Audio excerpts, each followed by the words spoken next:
Howdy. Thought I'd do some book reviews, and I don't know, I don't really have much else to say on some things, so I figured I'd do what I enjoy. Um, First one up, Spaceman, or yeah, Spaceman by Mike Massimino. Actually got the pleasure of hearing him talk, which was kind of nice. He is a huge people person. So, like, we're all sitting around and, I was watching him. And the man introducing him was like, oh, he teaches at so-and-so, he's done this, and it's like, that's really cool and all, and, then he was like, oh, and he was also part of, the Big Bang Theory, and, as soon as he said that, Mike's whole face lit up, so you could kind of tell that's like, oh, massive ham. Um, so, yeah. Some ways I feel like his book kind of reflects that. Um, Personally, I like a technical kind of book. There was one thing that he really mentioned um, in this, which was the big building they have, that it is so big, it has its own atmosphere and its own weather. It's that big of a building, which I hadn't heard that before, so that's kind of cool. Um, and otherwise, it's like stories, and it's a good book. It's I'm not sure. It's not necessarily something I can pick out parts of, oh, this part was really, really great. Um, there was one guy he mentioned with this that he was like, oh, no, it's not from this part, I don't think, but that he kind of mentioned, and he was like, oh, sorry. That he was like, oh, well, because he met the guy, and he was like, oh, well, I thought he was gonna be really, I didn't like him. He was super, I thought he was just gonna be super difficult, all that, and it's that he was asking the guy that he was like, hey, do you want to practice, do a test run in the pool, prepare, because I had a really hard time with it, so his whole thinking was well, I had a hard time with it. I'm gonna help you with it. And the guy was kind of he was sitting in his convertible, and he was just yeah, whatever, man. Sure, I think I got it, though. I think it's fine. And that Mike was just you could tell that in some ways it's come on, man. No, come on. And they did the test run. It went perfectly. The guy totally nailed it. The guy had later on got his a doctorate and all, but the basic idea for his whole character was that it was he was a mechanical genius, and school wasn't really for him, but he was just that good with it, and NASA was yeah, you.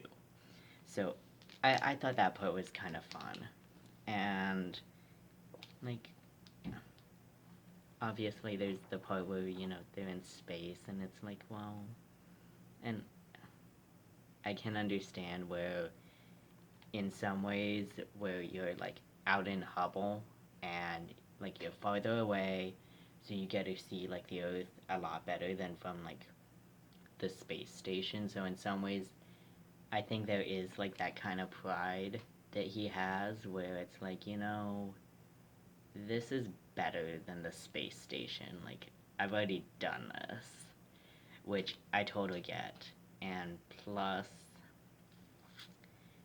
we kind of know from some of the other books and other things that most of the other astronauts, at least from the Russian side, are spies.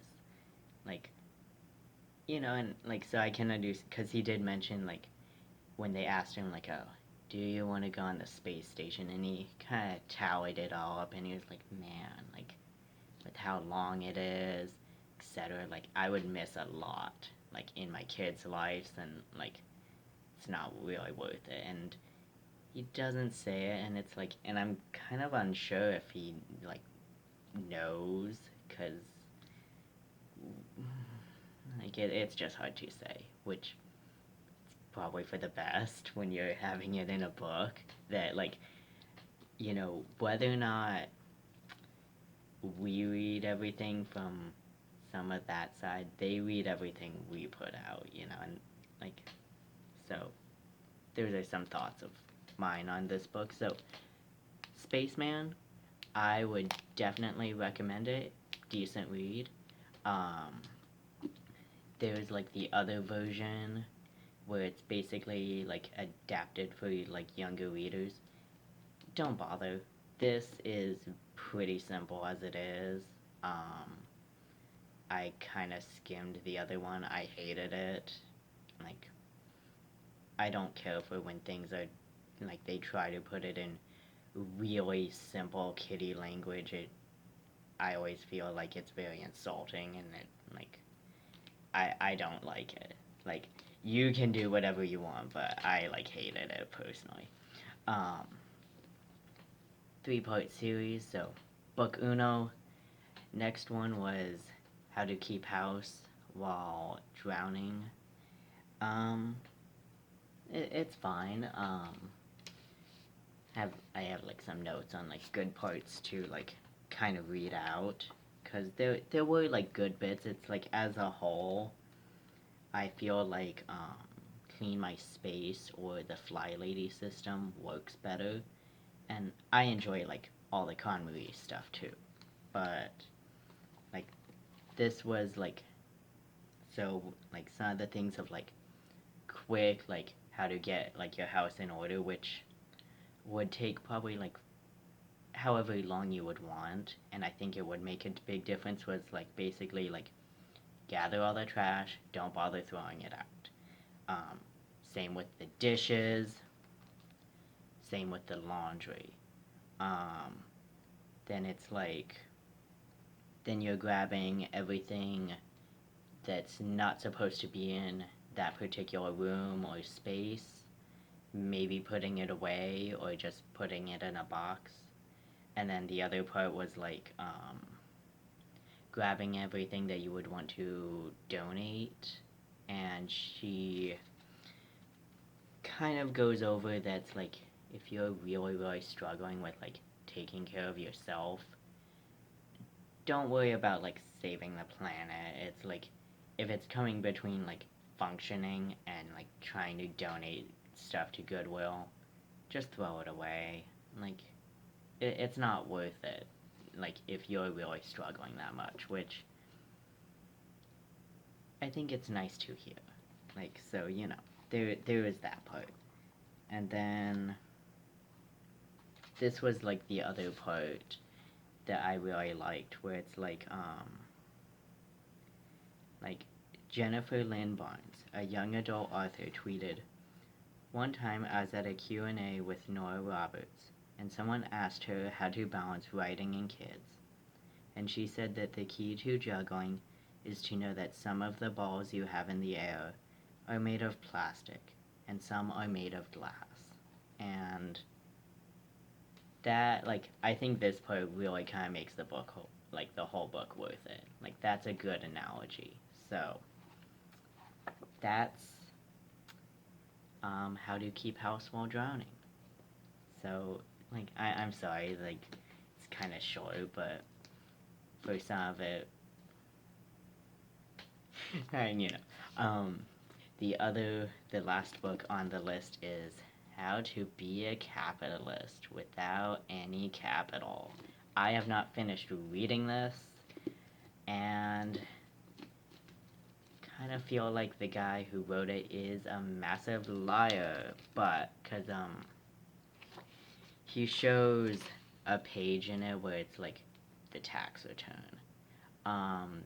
It's for like a C corporation, which you probably like the layman might not necessarily know, I was forced into learning it. It was deeply unpleasant. Kind of the part where it's like, that's like, oh, you start your business with no money, etc., etc. It's not exactly how a C corporation works. Part of it is that you have the backers and things already, and it's like you're going to an Ivy League school and you're basically copying Zuckerberg. Like, this just isn't believable, but, that's just my opinion, so, hey, I could be totally wrong. Like, it's kind of one of those things about, like, personal book reviews. And I'm looking for, because I have, like, some of the other notes of, like, oh, these pages were pretty good. Oh, because this one, because he goes over, like, his four rules of how to get rich. So it's like, rule number 1 is don't focus on one thing, and kind of the takeaway from it that I enjoyed was oh, okay, here. Focusing on one thing gives you a single point of failure. Unfortunately, I think that might be correct. I'm not saying I'm necessarily super great at following things like that, but I think it's on the right track. Rule number 2 was copy your competitors. 3, quit setting goals. They're keeping you broke. He's trying to get you into a mindset of building systems and getting to where kind of the whole investing mindset, like your money is working on its own, and you have to do minimal work. And then rule number 4 was sell pickaxes to gold miners. If you're selling resources to the people trying to make lots of money, you're making a huge profit without any risk. Because, like, when the gold miners were going out, they were sacrificing a lot. People died, People were selling them pickaxes. They got rich, too. They didn't take any risk. And clearly, that's a good business strategy, so fair play. And there was the one other part, like, this was kind of, when I started reading it, I was like, it's time to take it back to the library, because I just felt like a book I was gonna have to slog through, but it actually turned out to be pretty interesting, so here we are. But here's his part on, like, systemizing, getting it to be where you can outsource your work, which is an ultimate goal, really. So here's his Starbucks process for system testing. If you find yourself doing the same related tasks every day or every week, create a Google Doc and document what that task looks like. Don't get lazy when trying to document what you're doing. You want to be so detailed that someone else should be able to read your document and execute the task completely without your help. Don't take details for granted, such as the login info needed for a tool you use. When you pass this task to someone else, they'll need that info. The personal details of your relationship with another person who is part of the process. This sort of thing is very difficult to pass off. Any subconscious steps? After you think you have a process documented accurately, print it off and take a trip to your local coffee shop. Then, go test your system. Buy $5 gift cards. Walk up to strangers who have a computer and say, "Your coffee looks low. I'll buy you another one if you take my 3-minute challenge. It just requires your brain and a computer. Are you up for it?" Hand them the steps you've printed. Ask them to follow the steps by reading them out loud so you can hear where they get confused. In the steps above, I'm assuming this task is something virtual or done on a computer, like sending an email template to 50 potential clients. If your task is not done on a computer, apply the same steps but in a different setting. And I think that is a good idea, because especially if people are gonna get caught up on the same thing, you need to fix that. And like, kind of for me, how I'm doing it, or doing it, this doesn't apply to me. It's like I'm trying to do it by myself, and it's like, and also it's just a little different, so I think it's good to know. It doesn't help me, but not everything has to. And then the other part was uncovering the blind spots that make your money machine work.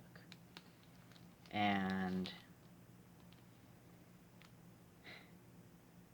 so it's like, if your project has many layers, it will also help to think ahead to anticipate the blind spots you're likely to miss. You'll be surprised at how much you can easily miss. We take most parts of our day for granted because aspects are hidden or unknown. You're reading this book right now to get smarter and improve your business. I bet you didn't think about 1. Were the trees sourced to make this book from Central America or the eastern United States? 2. Are the words you're reading right now printed using pigment-based ink or solvent-based ink? 3. Were the microthreads that hold the binding together made from linen thread or its substitute, mercerized cotton thread? Who cares, right? Well, if you're setting up a printing and binding business, you'll care a ton. These questions showcase one type of system blindness, material blindness, and it's important to anyone who is developing a physical product. Helpful. Time blindness is also a common oversight. We always project that things can be done faster than they actually can be done. And let's see. And then start-end blindness also trips people up. And oh yeah. A multi-layered project can have several systems, but it can be hard to articulate where a system starts or stops, or where another begins. Newer businesses tend to have a CEO who does everything. On the streets, this sounds like, I'm wearing so many hats.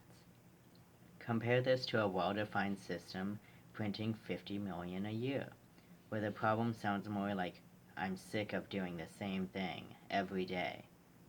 This is because the business has been broken down into clearly defined systems, and people have been plugged in to operate parts of the system that are harder or more costly to automate. And ultimately, if you do that, I think it ends up being cheaper. So, will I learn everything from this book? Absolutely not.